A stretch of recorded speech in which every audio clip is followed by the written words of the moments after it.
All right. Welcome to Questions with the Elders. Ask the elders anything. Mark, take it away.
Does that help?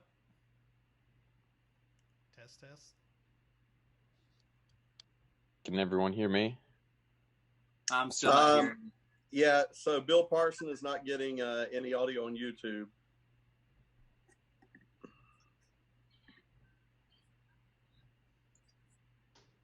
I'm going to apologize. Oh, did something just come through there? There it is. Something's coming through. Can you boost that audio? Can everyone hear me? Yeah. I'm still not here. Yeah, so Bill Parson is not getting any audio on YouTube.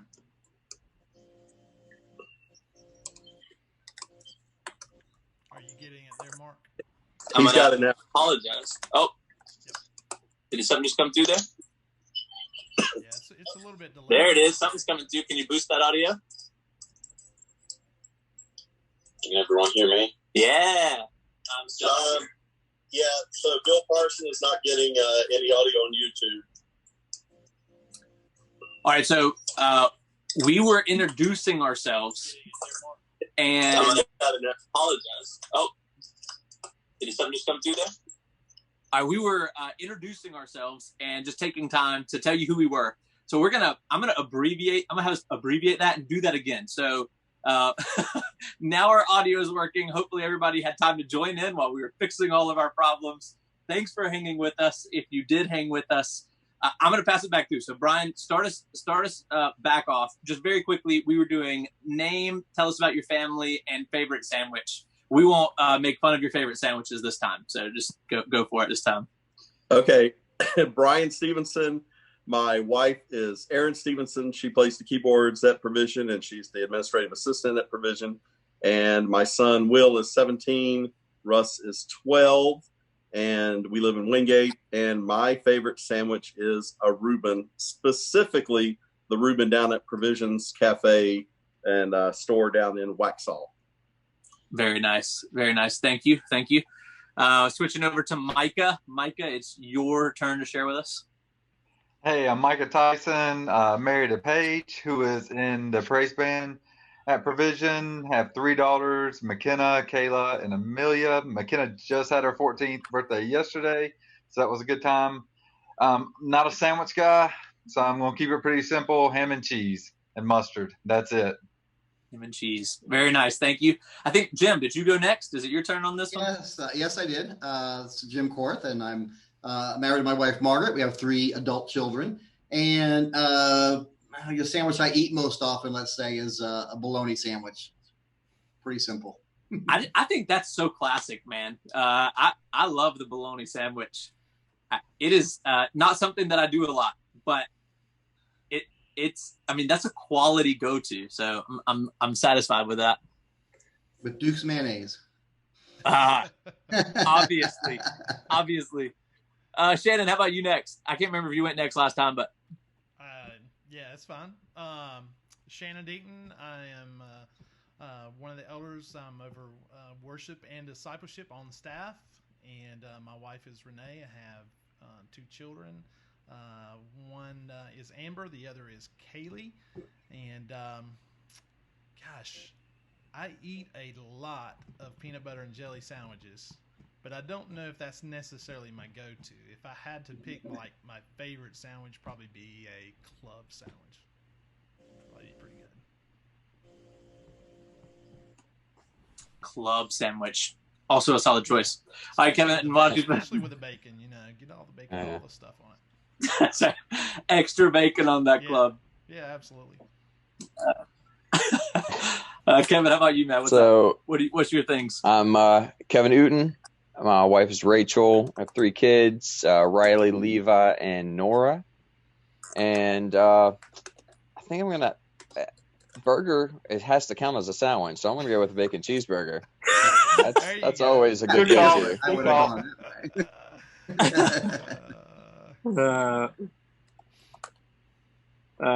Good choice. Good choice. What's your sandwich? Cool. Mark Navy. Yeah, I'm Mark Navy. I'm one of the pastors and one of the elders, and I've got a wife who is we've been married for a while now, and we and she's another room listening, and we've got 2 boys out of the womb and 1 boy in the womb. I don't know that I was supposed to say that, but we've got a child in the womb as well. So it's good news. It's good news. My favorite sandwich. Look, if I'm giving you a favorite sandwich, I've been trying to eat differently recently, and a sandwich that I've stumbled onto that I have absolutely loved. We do some crock pot, like chuck roast type deals, you know what I'm talking about? And my favorite thing is to take the leftovers of that and fry it up the next day, throw it on a couple pieces of bread with mayonnaise and cheese and barbecue sauce. That does it for me. That's a sandwich that I could eat every day, I think. So that's my go-to. All right. So we're gonna just start talking through some questions now. Some questions that we've got in the bag before we came into today. So the first question I had was actually we've kind of already answered. The question I had was just gonna get us started into it, which was, what's your favorite quarantine snack? But I don't feel like it's appropriate to keep talking about food. So I'm just gonna get into some other questions. Here's a question that I think is a tough one for us right now, because most of us are stuck in our homes by 1, law, and then 2, moral obligation. Like, we feel like there's a moral obligation to social distance. And I know there's a lot of conversation around some of that right now, but at least here's the question. Is it possible to live sent, which that's something we talk about a lot at Provision Church, is living sent, that no matter what's happening, no matter where we are, that God has put us in moments to be missionaries in those moments. So we live as if we're sent as missionaries all the time. Is it possible to live sent during a time when I'm supposed to be social distancing? How do we live sent while we social distance? That's our first question. You might want to take a stab at that one. I'll say that I think we live sent no matter what our circumstances are.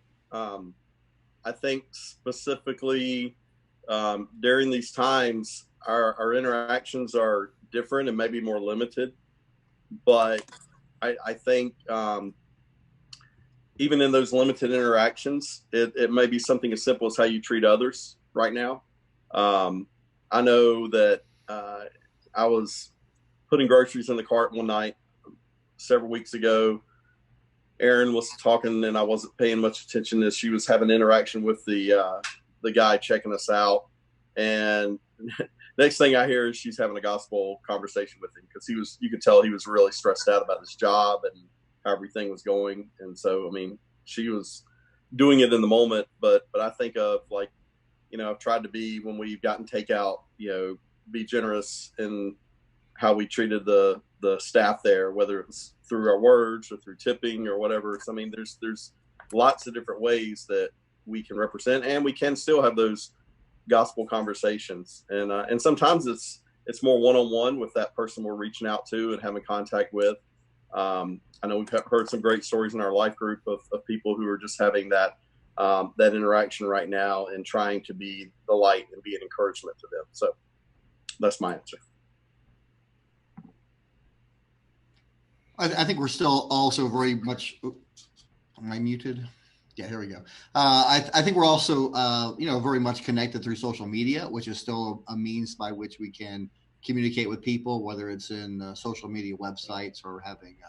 Now I'm probably on Zoom 3 or 4 hours a day with people. Now, usually it's for work, so I don't necessarily have gospel conversations, but we do have conversations about how people are dealing with this and coping with the challenges and such, and sometimes group sessions that we have to talk that part through. So we still have interaction opportunities, and a lot of us are still getting out with people, and in terms of being at the store or being in those areas, and even living sent is having respect for different people with how they're coping with the situation right now to that degree. So the opportunities to get into really deep-seated conversations maybe a little bit limited, but how we are treating other people now will go a long ways toward being heard better later on.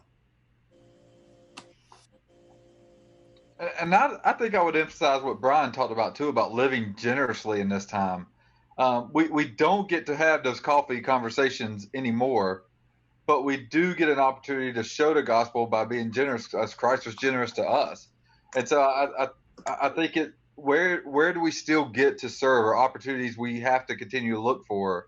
If it is, can we pick up the groceries for somebody? Can we go cut a tree? I mean, that's what we were doing for one of my dad's neighbors today, is clean up a tree for him. Do we get those opportunities to still be generous? And that really is still living sent, even when we can't do what we used to do. And so there's no more group service projects right now, but there are still service to be done. Yeah, I think along those same lines, it may be harder, but you just have to be more intentional. There's still plenty of opportunity to live sent. It just doesn't look or feel the same as we would like it to, maybe, or what we're used to. But there's plenty of opportunity. We just have to be intentional about it. We have to look for it. And if we're already living sent as a normal part of our life, if we go to the grocery store, as Brian was talking about with Aaron just a few minutes ago, I mean, those kind of things are going to happen natural. Just be intentional about trying to think through those things when you go.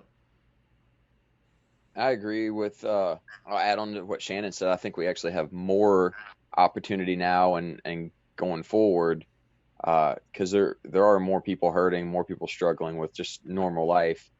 And it probably forces us more to be in the constant mindset of living sent and serving, instead of compartmentalizing it to some sort of organized outreach or other event that we would plan. Well, on the second Saturday we go do such and such. Now I might get to go to the grocery store once every week or two.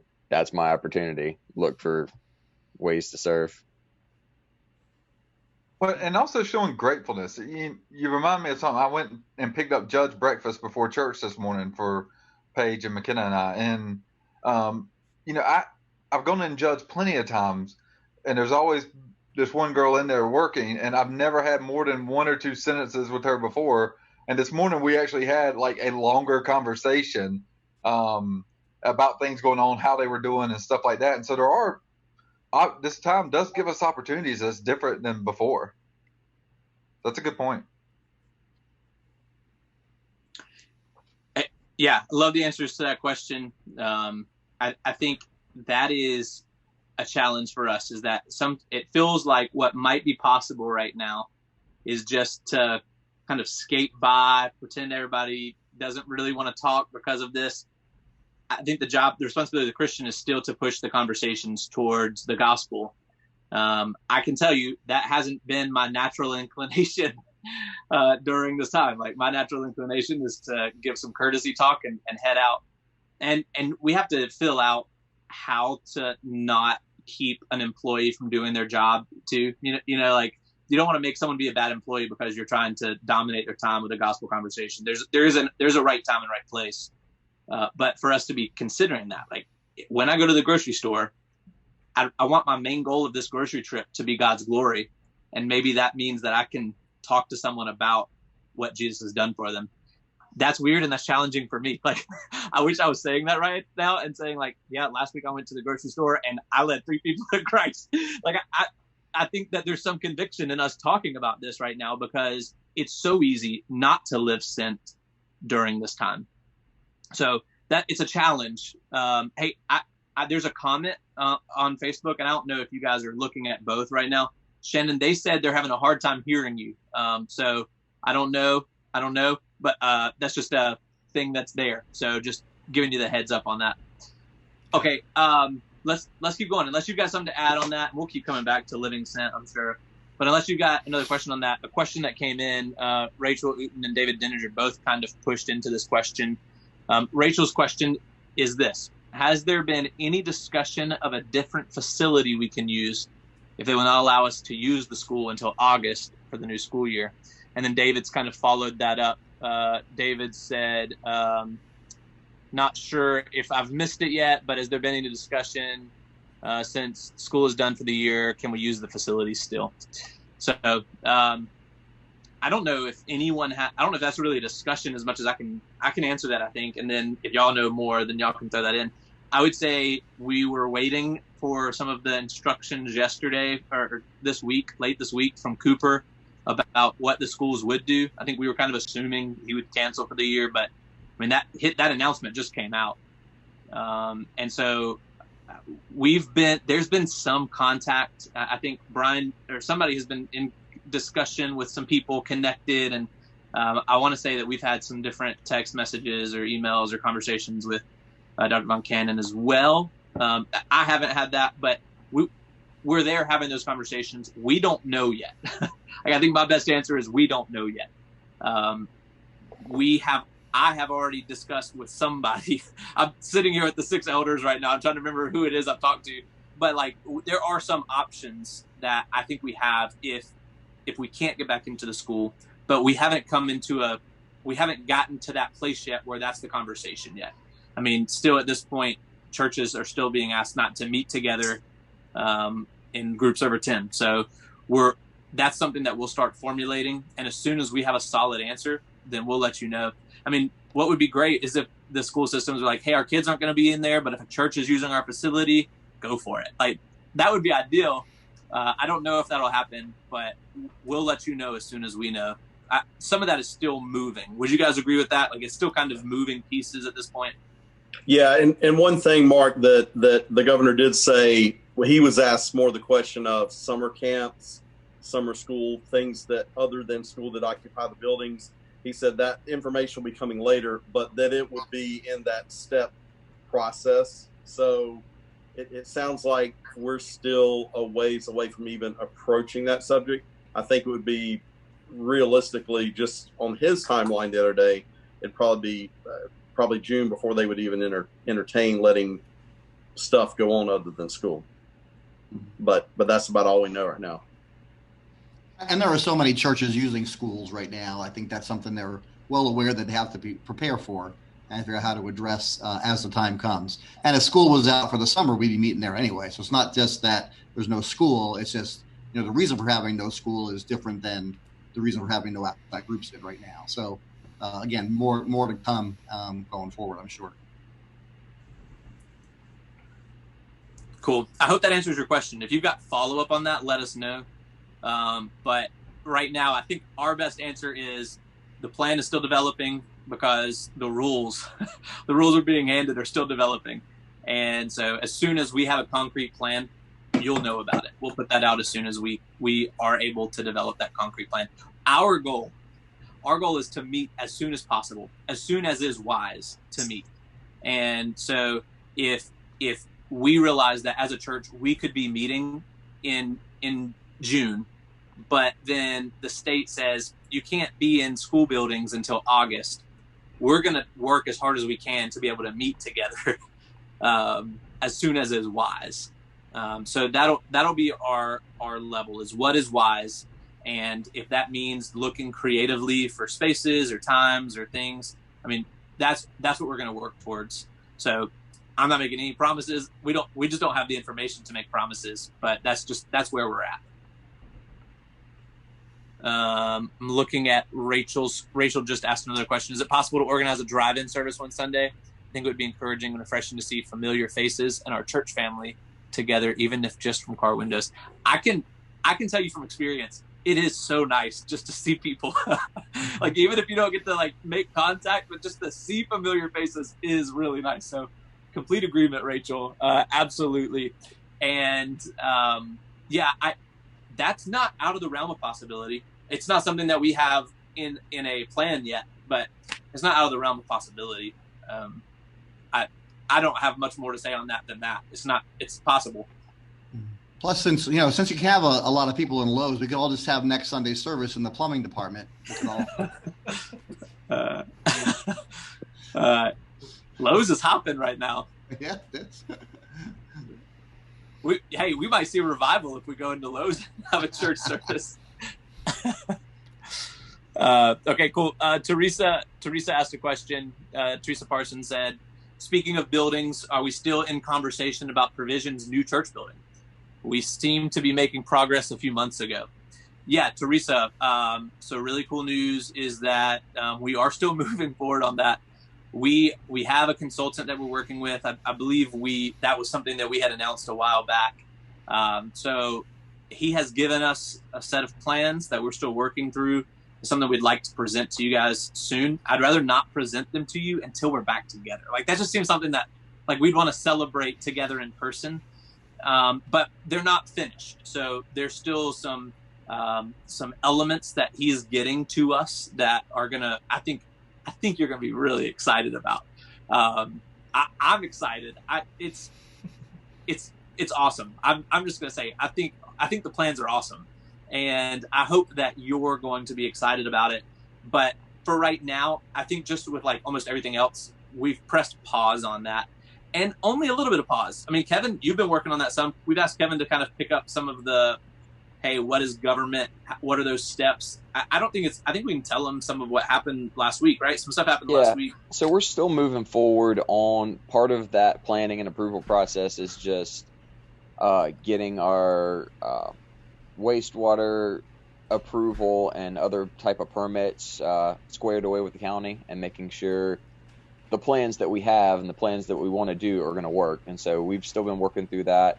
Actually, just this past week, we had some people out from the county. They're doing the perk test and surveys and things that have to go along with that. So that there are still things happening.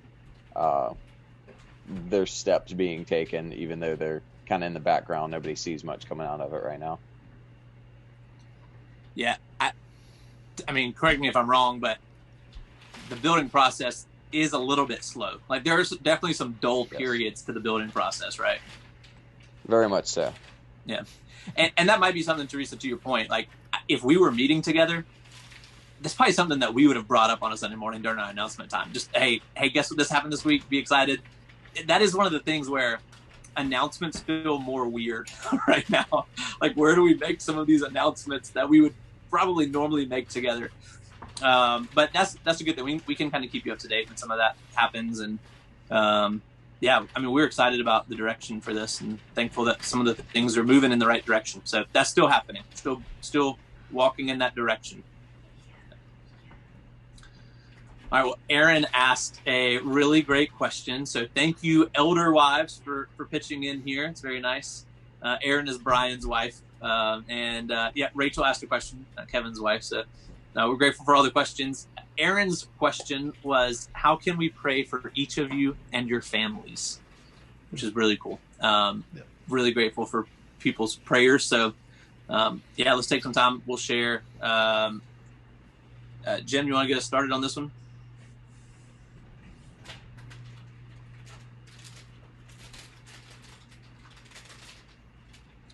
Can Jim hear me? Yeah, I think he's struggling with his mic. Never mind. There it goes. I got there it. Goes. Okay. I've got I've got a new microphone, so I have two different mute buttons. Got you. Both be off or on or off with to work. So, so I keep hitting one to not the other one. So, but anyway, apologize for that. I guess for me, it just we're kind of starting to hit a point now where, as far as my work is concerned, it's slowing down quite a bit. So my hours are going to be down the next few weeks. And the first few weeks they were very intense, a lot more. So, just preparing us to cope with that aspect of things, and really a lot of it's just to kind of deal with the boredom of everything, and you get a little more edgy that way. Not with each other, but it's always like it's night. Well, what are we going to do tonight? Same thing we did last night and the night before. So it's probably something that everybody has in common, for all that. But Margaret's not good being home. She's been home for 3 weeks now and has at least 2 more weeks before maybe going back to work. I'm not sure about that. So, so she's done a lot of projects around the house and things, but those start to run out after a while. And Jeffrey's tired of me taking up the exercise room from my office. So, so we're, those types of things that we're kind of dealing with. Nothing that's, really, major other than just, this and getting out to see people and, going out to, sit down and have dinner somewhere. It'll be really nice. So that's it.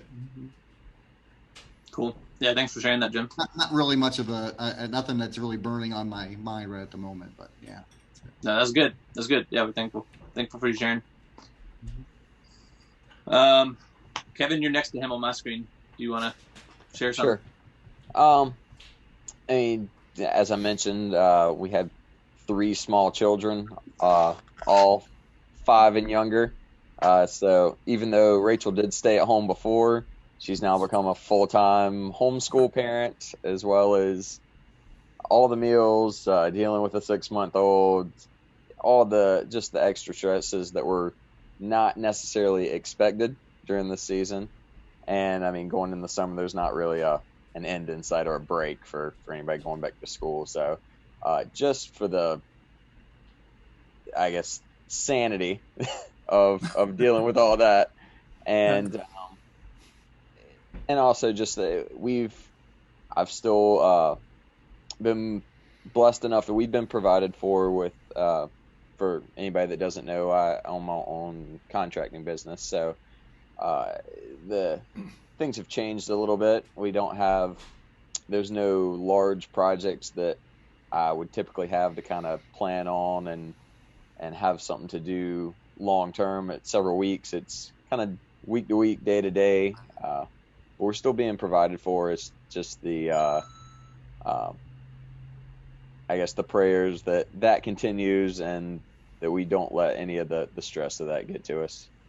Yeah, that's good. Hey, we'll take a second and make a small business plug right here.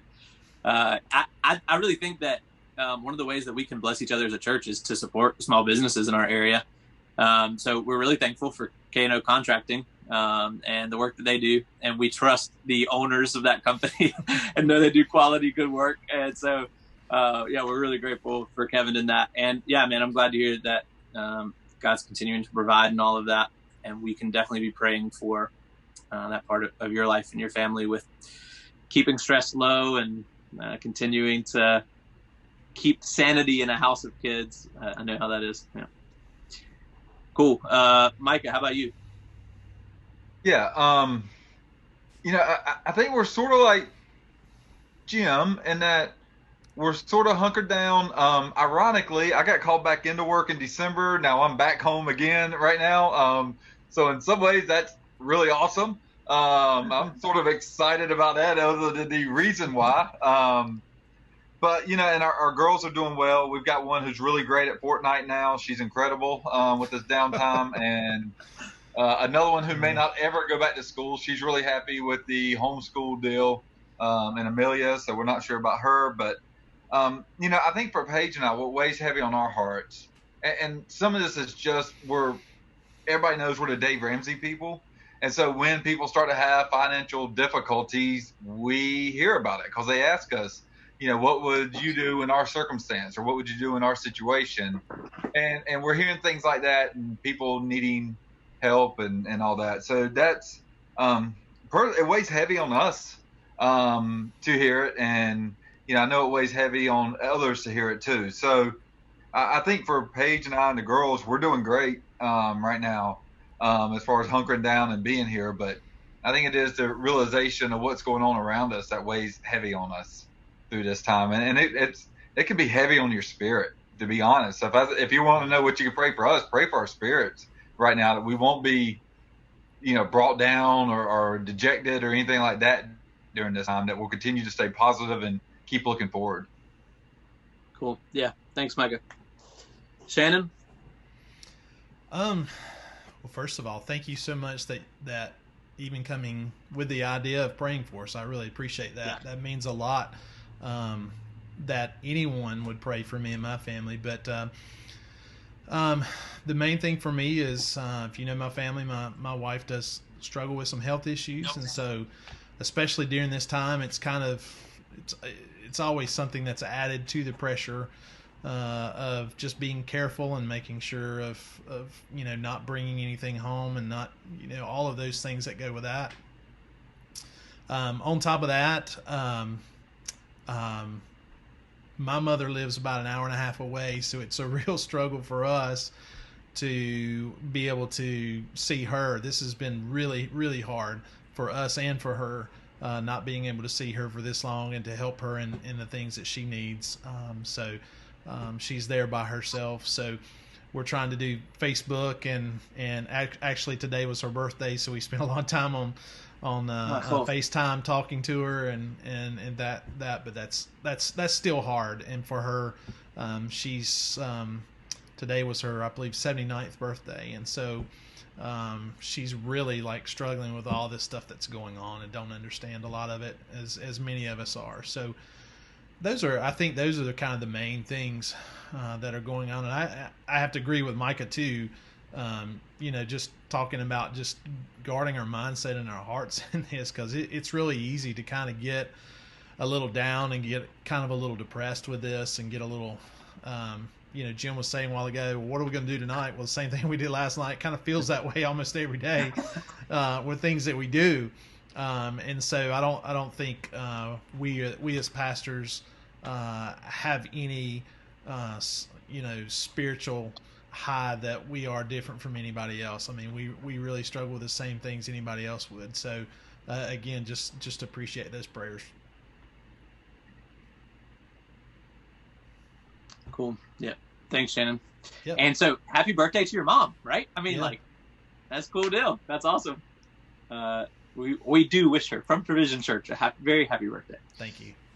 Yeah. Brian, I think you're last, right? Yeah, I know it seems kind of an echo, but that's just where we're at, is just our spirit. I was telling you, Mark, it's easy to kind of get in a place sometimes where you just have those down days, and we're no different than anybody else. It's been tough.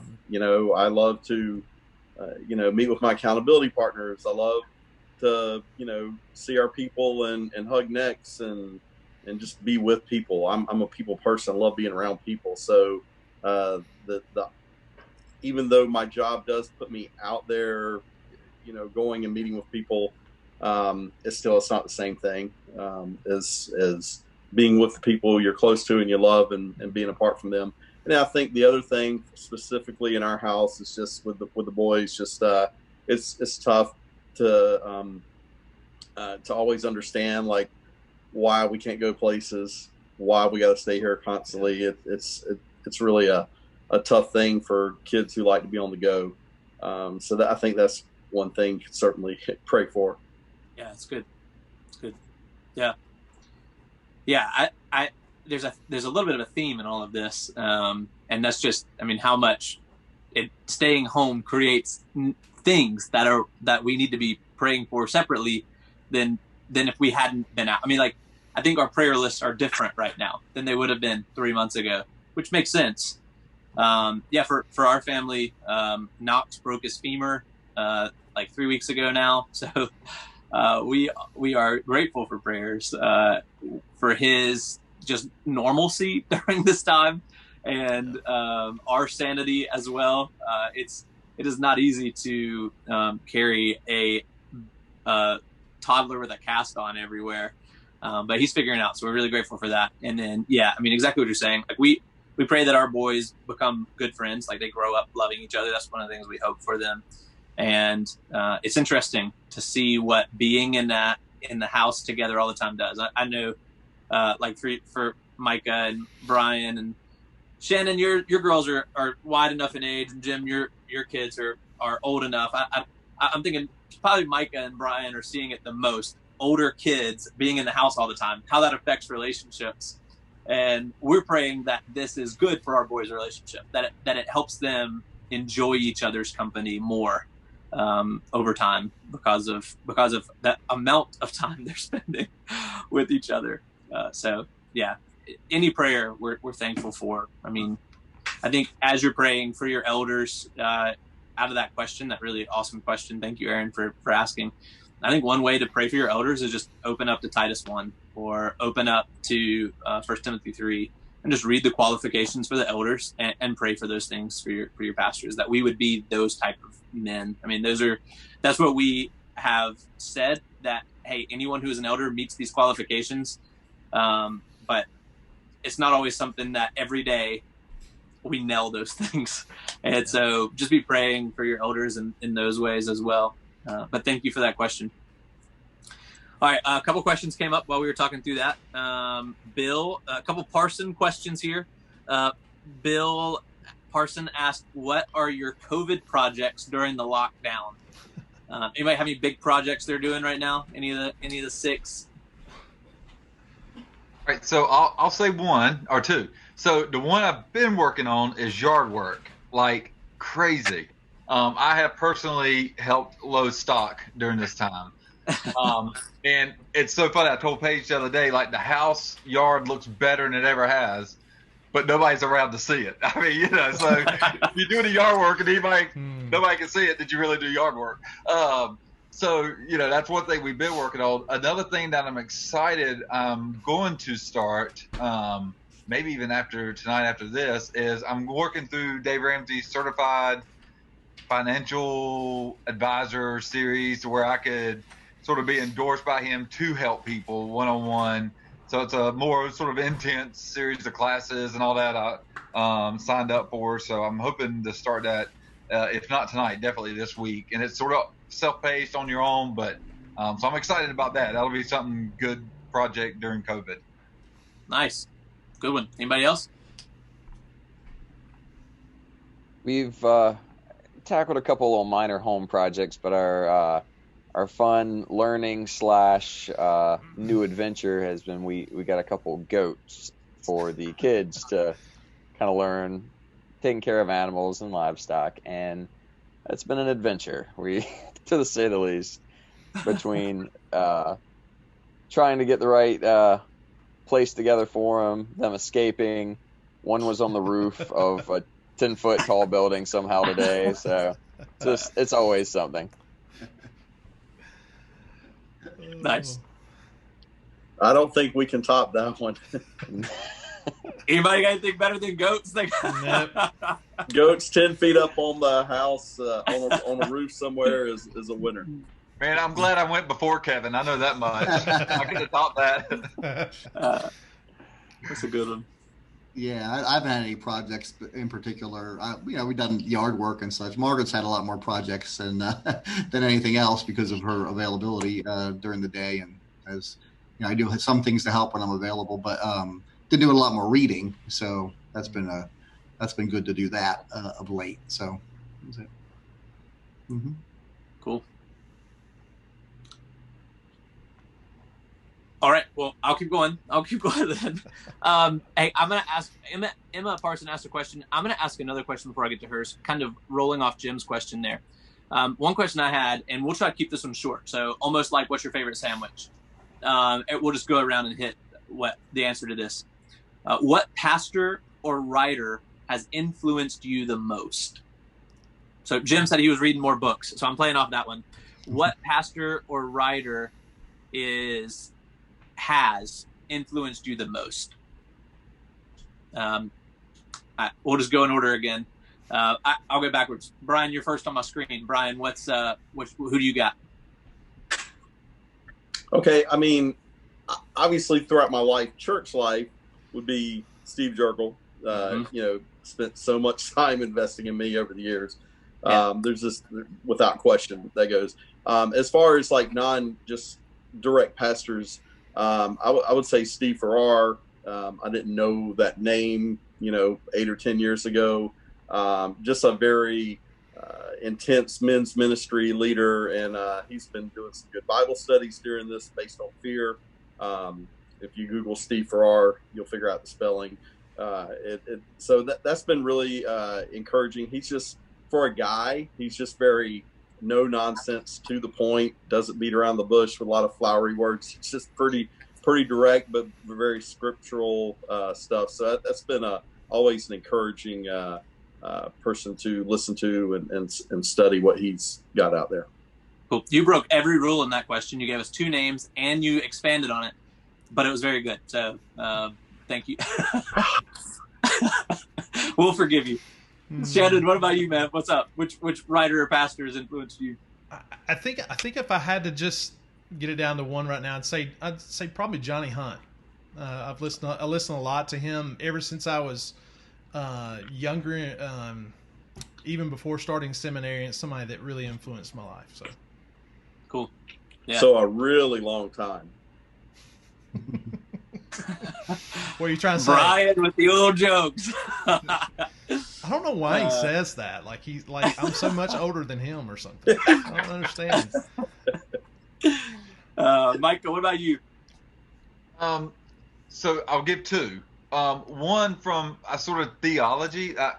I think there's other guys I listen to as well, like Matt Chandler and all that. But I think theologically, all of them are sort of influenced by John Piper. And I would say Piper's really had a, I could tell a lot of guys I listen to are also influenced by him. And so that's sort of like a core influencer, I think, theologically and how I think through things and look at things. So I'd say John Piper has probably had a heavy influence on me. And then from a, this is sort of non-Christian as far as theological, but from thinking and reasoning and looking at things, I'd say Thomas Sowell has had a huge impact on me on how I try to look at things and how I, try to read through things and reason through things. He's one of the greatest minds, certainly of this generation, I think. And so I'd say John Piper and Thomas Sowell. Cool. Thanks, Micah. Mm-hmm. Kevin, how about you, man? I'll follow the rules and stick to one name, but nah. I think honestly, I'm gonna go back on what Brian said and Steve Jurgel. I've had, I think everybody else here has had a little more time to be influenced than I have, so I'm calling you all old. That was an old joke. I heard it. I think I'm younger than you, though, Kevin. So slightly. But I mean, just because there was so much time and energy involved and mentoring me and my upbringing and kind of the foundation of my theology. I mean, there's a lot of these other guys that even have already been mentioned that I listen to and have read, and it's but it all I think the center of it probably goes back to Steve. Yeah, and I think that makes sense. I hope that there's people in our worlds that if they were doing this interview, they would look back and say, hey, Jim, Kevin, Micah, Shannon, Brian, that's the goal. And so I'm really thankful for Steve's influence, that is true, that in the people he invested in, we look back and say, heck yeah, Steve was one of those guys. How about you, Jim? Well, besides Mark Navy, I'd have to say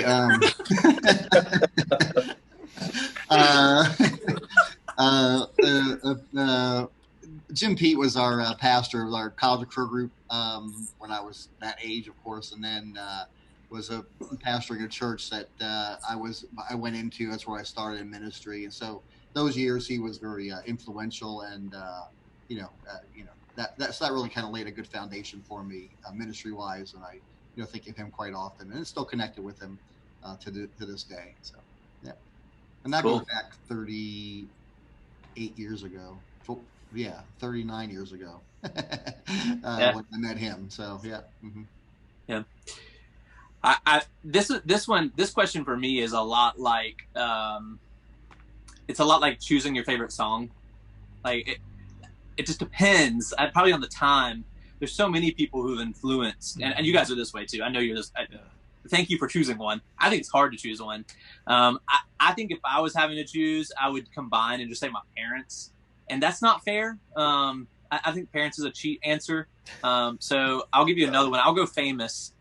Because I can think back just to guys that I've interned with, guys that, like you're saying, like your example, the guys who were pastors for me growing up and into adulthood. My famous one, I'll go with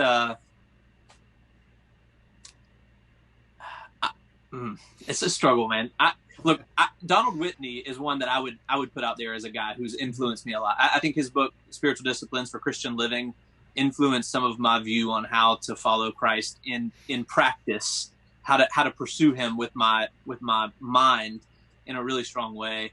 That might be my dark horse choice, but we could list guys, right? And so I'm thankful that we live in a time where there are just a ton of people who invest well in us. So cool. All right. Here was Emma's question, and we'll wrap up soon. We didn't really set an end time. So we'll probably aim for like 20 more minutes. Is that y'all down for that? Like 20 more minutes? 7:45 is kind of an end time. Other plans. You said it depends. I've got no other plans. Oh, we can go anywhere. I mean, really. We can't go anywhere. Yeah, we can. Well, here's Emma's question. Okay, so Emma's question is: once this is over, there's a hope that the churches will be packed out. How should we be getting ready to serve newcomers coming out of quarantine in the best way? Is there anything we can do to make church seem more appealing to the ones who aren't sure what they're looking for?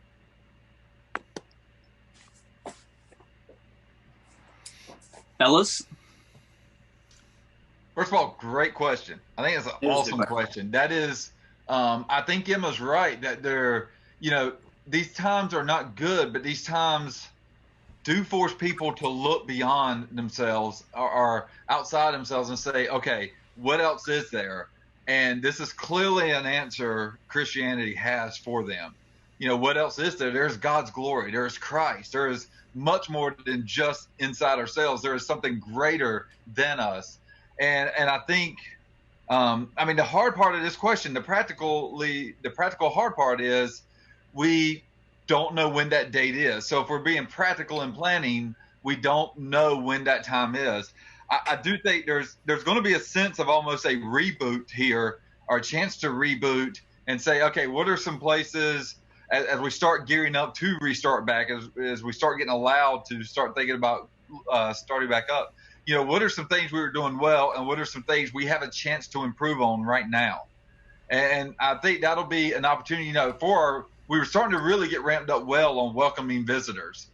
We had, first week and second week and third week things that we were doing. And so because we started, I think we get an opportunity to say, okay, were we doing that well or how could we do that better? I think the hard practical part of that is we just don't know yet. But she's right that as we start to know, as we start to look forward, we have to ask those hard questions of how do we do this even better to invite them in, to make them feel welcomed? How do we promote the community we have here and make them feel like a part of that community as they're coming back, as they're coming in, maybe for the first time ever? I agree with that. And I think the one thing is part of what we're doing right now is the church needs to be involved and engaged now and not necessarily just gearing up. I mean, there's still, and probably more so now when there's more uncertainty in the world, there's going to be more questions. Like I said before, more need, and trying to find ways to continue that engagement while we can't necessarily meet in person and do things in a traditional way. I think that's probably the biggest thing is right now somebody can sit on their computer in their living room and visit a dozen churches in a day if they want to. And it's not the same. I think everybody realizes that, but you get a good idea of what a church is about, what the church culture is, what the people, the theology, just from how they handle that, how they handle a situation like we're in. Yeah, and going along those lines, the reminder that something like 70 to 80% of people have visited a church online before they visited them in person. So it's a huge number that do that. So the fact that now is a good time to get all that online preparation in place is one thing that can help us, for sure. And I was talking to my son, who's on staff at a church in Raleigh, that said, by the time we get all this figured out and have it down just right, it'll be time to open the churches again. Mm-hmm. But hopefully, we certainly will continue this. I know we were planning to go this way anyway. But I think the big thing that's happening for people who are the unchurched people, let's say, is that a lot of things that they've had their faith and their confidence in have been stripped away. So whether it's questions about their job, even if they still had it, relationships, things that they've been able to do and they took for granted before, they might realize how easy it is to lose those things and what is going to be a stabilizing point for them. And I think for Christians that as we have opportunities, we need to capitalize on those concerns and say, hey, I'm not concerned. I mean, I've never been concerned about, coronavirus at all. I mean, this doesn't cause any fear in me at all, because I know my times are in God's hands, and I'm just trusting Him for all that. So, we still be cautious and, be wise about things like that. Still wear a seatbelt and do all the rest of that stuff. But I don't have to, live in fear of it. But those who are dealing with that fear, we can step up and say, hey, that, my fears were relieved through Christ, and being able to do that. So I think for provision, we're kind of, positioned a little differently because we don't have a lot of old tradition and baggage to deal with. I think for churches that have been around for a long time, Josh, my son, again said, we're talking about Vacation Bible School. Well, we have VBS this year. And I said, a lot of churches will cancel VBS this year and realize it wasn't the end of the world. And maybe we don't need to keep doing that. It's not really that ministry. So, it wasn't, the sky didn't fall down because we didn't do something we've always done.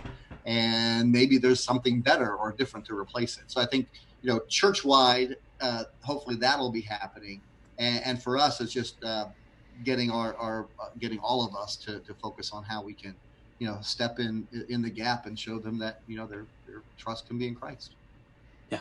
One thing I would say is for our serve teams. I know a lot of them are logged on tonight. That you've gotten this season of rest from your normal jobs.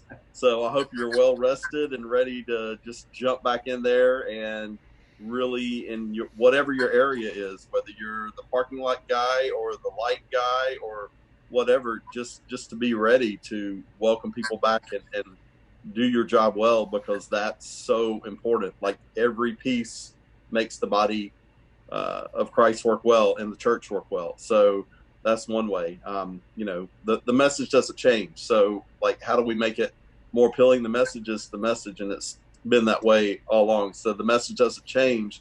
I think it's just the way that we love those people well and just keep giving. Like Jim said, we don't have to worry because we have that peace in Christ, and just to keep sharing that. I think there's also, and this is very real, and I know others have said it, like there's also this building anticipation about getting back together again. It's going to be like, even today I saw Phyllis Walton post on Facebook about hugs and stuff. I mean, like, I'm so ready for a Phyllis Walton hug right now. Like, it would be awesome. And so I think there's this anticipation, and that's, I mean, honestly, we should be, that should be a joyful thing for us, that we're in such anticipation to see our family again. That I think there are also opportunities there when people come to the church who are brand new, when they see us joyfully in community together. I think that's also going to be something great for them to see, because let's be honest, we're coming in a time of social isolation right now. And even the most diehard introvert is going to get tired of this time at some point. Maybe not Kayla, because she's perfectly happy on Fortnite, but eventually she'll get tired of it. But I think there's an opportunity for us to show what community is, even in the midst of COVID, and to show the world, what community really truly is, and how great it will be for our community to be back together. So I think there's anticipation that, getting to see everyone, that will be good for the rest of the world, and especially visitors, to see us living out joyfully. Yeah. I didn't know if Shannon was going to throw anything in there. Shannon, you want to add anything to that? I don't know. I kind of echo kind of what Michael was saying. Just coming back together, I think, is going to be something that just draws people. I just, the whole mindset of being in the isolation and things, as Jim was saying, as things have been kind of those kind of things that everybody relies on, everybody kind of props themselves up on, whether it's their job, whether it's anything else. To be able to give that message that there's nothing greater than Jesus. I think between those two things of coming out of isolation and having that message and being intentional about that, I think that'll grab people's hearts.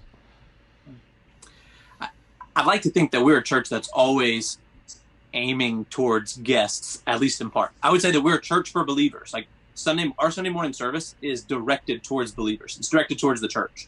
But we always expect there to be non-believers and guests, people without church homes there on Sunday mornings. So if you come on a regular Sunday morning to our physical campus, you'll hear us talk to guests and non-believers every Sunday because we're expecting them.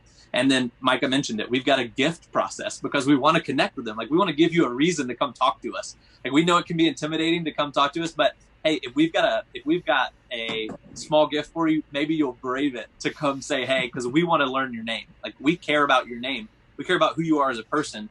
We care about your discipleship, not just that you're adding a seat to our pews. Like, you're another number. Like, we really care about spiritual growth in people. And so when I think about what is it going to be that people feel like appeals to them, I hope it's knowing and enjoying Christ more. Like, that's what our church is about. You know, our mission statement is to be a Christ-centered community driven by the joy of the gospel to make disciples who make disciples. I hope when someone comes into our doors before this and then after this, we're equally prepared to show them the value and genuineness of our community that is built up in the joy of the gospel. Right? It's not a community built on Fortnite, which there are communities built on Fortnite. It's a community built on the rock of Christ, who gives us joy even in the crisis of things like COVID. And then we're going to preach that joy. Like, that joy and that community is preached every Sunday in a Christ-centered, gospel-centric way. And and we sing about it in Christ-centric ways. And our hope is that we would be a disciple-making church, that if someone comes in, that we'd be a little weird to them. Like, I think that's a part of it too. And so our appeal is Christ. That's what I hope our appeal always is. And I think churches can ruin the appeal of Christ by not being prepared to meet people with joy and with the gospel. We hope to meet people with joy and with the gospel every week. So love that question. We will be prepared with many follow-up gifts on week 1 when we come back, because we hope there are a lot of people who come and see us. One of the, real quick, one of the things I would add, Emma's question was about, welcoming newcomers or people who are going to come back for that. But, one other effect I wonder with that this might have is, statistically on any given Sunday, about 25 to 30% of the regular attenders are absent from church. And, there's a lot of us are there all the time, no matter what, but there's a segment that decide, should I go to church? I don't feel like going to church today. I'll meet with Reverend Sheets this morning. And that's somebody I know used to always say that quite a lot. My wife's not here. She's listening to Reverend Sheets this morning. But I could never understand how that could happen, but maybe to stop and realize, what? We don't know if we're going to have church next week. We didn't know we were going to have church on the 15th, I guess it was, of March, right? Yeah. We expected to. So anybody who didn't come the 8th and said, I don't feel like going to church this week, I'll make sure I go next week. Well, it's 8 weeks later, they haven't been here, So I'm wondering for those, and again, we hopefully don't have that same issue with our folks because of the newness of it. But, as far as churches go, that people might stop and say, I really shouldn't miss. I mean, I've taken it for granted that I'm always going to have church next Sunday if I don't make it this week. And maybe we better be back there and be faithful and, enjoy that fellowship and growing. I'll contribute this last thought to this conversation. Jason Williams asked a question I want us to get to. But my last thought on this is that one of our goals is for us to make the span between first-time guest, and feeling like you are absolutely, essentially a part of Provision Church as short as possible. Like, if I could make it this way, man, your second week, you would feel like you've always been going to Provision Church. Like, everybody. Like, that's just not possible. It doesn't happen in 2 weeks. It's really not. That's why some of our gift process, it will be built out to a 4-week process of, hey, if you come back on that 4th week, here's another gift for you. Because we really believe that if you give a month, you can start to feel a little more like you belong than that first week you can possibly do. And so we don't always do that well. We're still learning how to make that process short. There's probably still people who are like, I'm still working to fill completely apart. But we're working to make that as short as possible. And part of the way that gets as short as possible is balancing the line of everyone in the church finding every guest there during the day, and also making sure people know that we are glad they're there. Like, if I walk into a church and it's my first time and 50 people flock up to me, I'm like, oh, this never happens for you guys. And I'm scared. Like, I probably want to go to a church where there are people walking in. But there, you know, we fill that out. And if it's my first week walking in and 2 or 3 people come up and take an interest in me and ask about my job or what I'm doing, and then I come back a second week and they remember my name and they ask about my job, like, that's our goal, is to be intimate with people, that there would be real community, not just this surface level, like, turn around and shake a hand. All right, I shook a visitor's hand today. I hope you felt welcome. You know what I mean? Like, we hope it's a deep welcoming, and that even introverts who are scared of that type of thing might not feel uncomfortable because we're trying to play that line well. Okay. I feel like it's weird to answer the question and then move to the next question. Like, final word. You guys don't get another choice. Well, let's move on to Jason's question. Jason asked this question, what are you currently listening to on your Spotify playlist? How dare you assume my music provider? I am not a Spotify guy. No, I'm just kidding. No, it's a good question. I think that's a really good question. Music plays in a lot to how we shape our thoughts and beliefs. So, let's make this one pretty quick too. Tell us what are you listening to? We'll go around. Micah, you're first on my screen. Micah, what's your top 2 or 3 things without much explanation? What are you listening to? All right. Oh, not much explanation. I can't do that with my style of music. All right, everybody knows I listen to metal.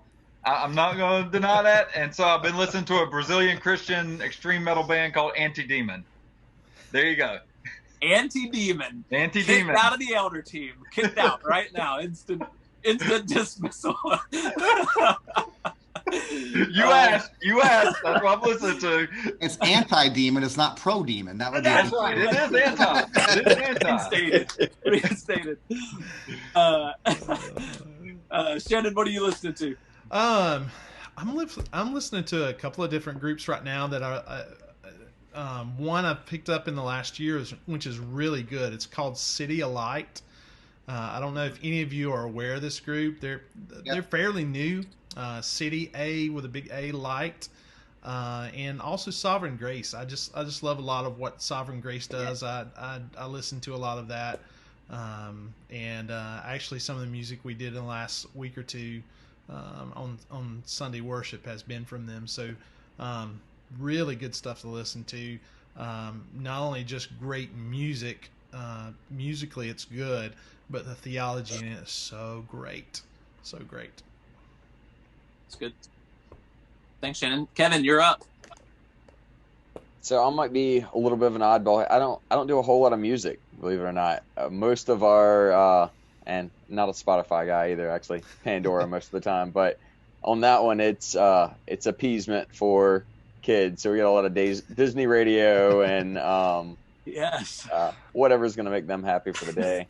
I tend to lean more on the podcast while I'm working during the day, so I get probably more news and politics than I need to, but I get some sermons and a couple apologetics guys and stuff mixed in there too. So, yeah, pretty much it. Cool. That makes sense. I that is believable. Jim, you're on my list next. Yeah, I listen to music, but nothing like that set. What usually happens is something will pop into my head and I'll ask it to play, and then it'll go from there. So I might say, play me some Simon and Garfunkel, or maybe something from the Eagles, or things like that. So that's what I typically do. And then it just takes off and it plays other things in that similar genre, Gordon Lightfoot or whatever. Mostly stuff that's pre-'80s. So. Nice. Yeah, Gordon Lightfoot. I have no idea who that is. So, I have no idea who that is. I saw him in concert a few years ago up here. His first line was, "Yeah, I'm not dead yet."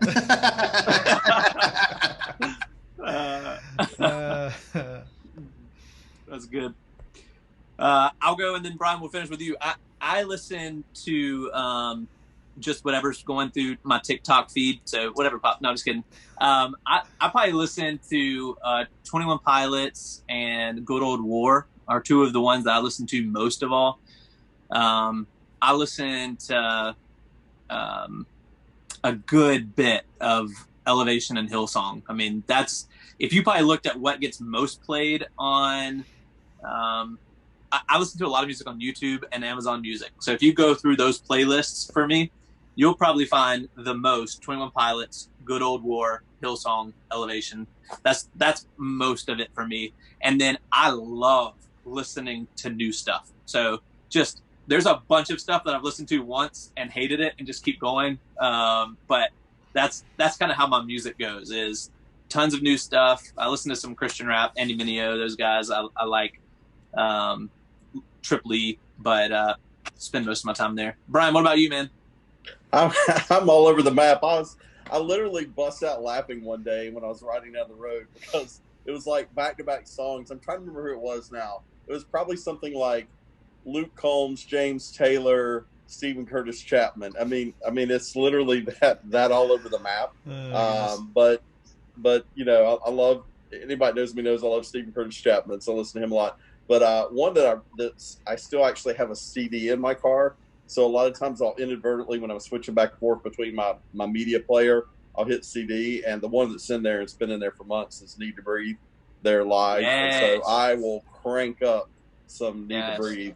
I wouldn't be able to hear anything around me because I've got it kind of jamming pretty hard. So that, and then really the podcasts are the main things. And really that schedule's gotten so off lately because I'm working from home, and I used to have an hour commute to and from work. And so that's been really weird. I've really kind of missed my podcast and music time over the last few weeks. You know, Mark, a future question when we do this again, I'd love to hear what some of the other elders are which podcasts are listening to as well. Good, like we can do 3 podcasts would be really good. Yeah, I agree. I saw a pastor recently ask the question, who else has stopped listening to podcasts now that they don't have a commute to work? And I thought that was real. Like, most of the time I listen to podcasts is because I'm driving. And now that we don't drive as much, just don't listen to as many podcasts. But yeah, I agree. I think that's a good topic. Podcasts can be really helpful.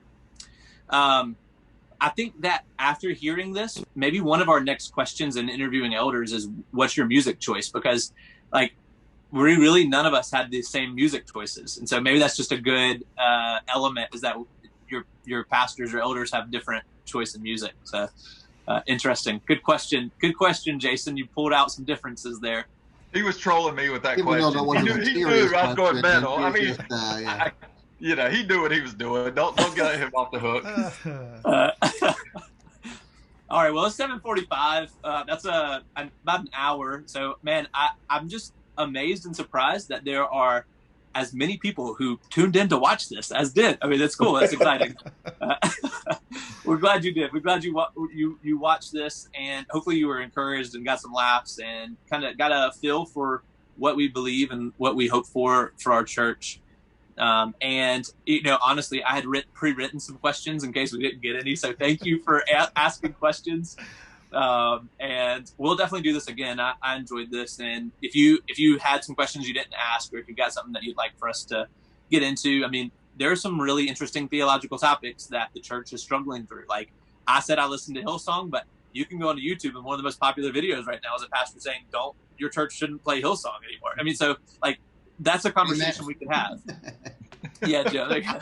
That's a conversation we could have. We could have a conversation about women in ministry. We could have a conversation about Calvinism. We could go a lot of places here and spend a lot of time. And so those are things that they can be open to you. If you've got questions, ask them. I mean, that's what this is for.